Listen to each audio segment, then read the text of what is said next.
在美国奉行单边主义和保护主义，世界贸易紧张局势加剧，全球经济下行风险增加的背景下， G20 大阪峰会备受关注。20国集团 G20 领导人第14次峰会于28日至29日在日本大阪举行。国际秩序正处在转型期，世界面临100年未有之大变局。这一次的 G20 峰会也备受国际社会的关注。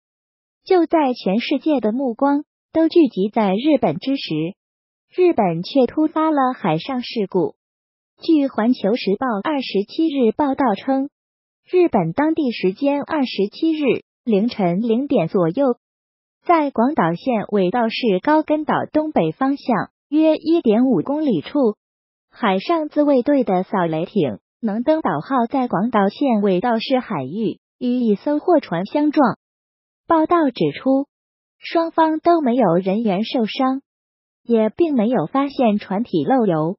海上保安部正在对当时的详细情况进行调查。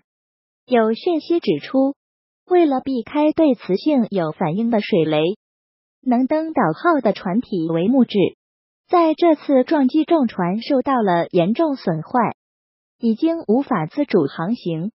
当时能登岛号上有41人，货船上有5人，这些人员均未受伤。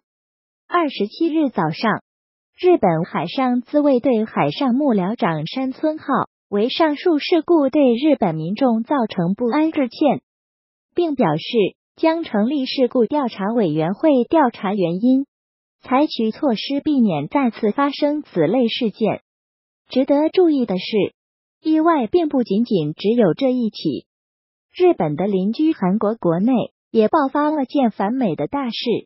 早前韩国政府宣布，美国总统特朗普将于29日至30日访问韩国，然而特朗普还未到，大使馆就出事了。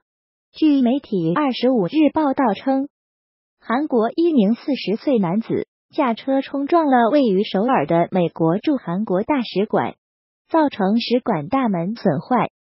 该男子因涉嫌损坏特殊财物罪遭到逮捕。该事件迅速引起世界关注。据了解，该男子是朝驻美国大使馆的大门撞，且车上还放有20多个瓦斯罐，所幸瓦斯罐没有爆炸。值得注意的是，去年6月也发生过类似事件，一名韩国政府官员驾驶轿车撞向美国驻韩大使馆正门。不过警方后来调查，该男子是因为患有精神疾病才做出如此极端举动。韩国警方还未公布此次事件是否是精神病患者所为，但该男子做出如此行为，背后理由应该很不简单。然而就在美国跟伊朗争执不休的时候，依旧没有忘记对盟友的爱。近日，美国以增加保护领土成本为由，要求韩国政府增加对驻韩美军的军费。3月份刚签的协议说翻盘就翻盘，这很符合特朗普的作风。美国再一次把竹杠敲在了韩国身上。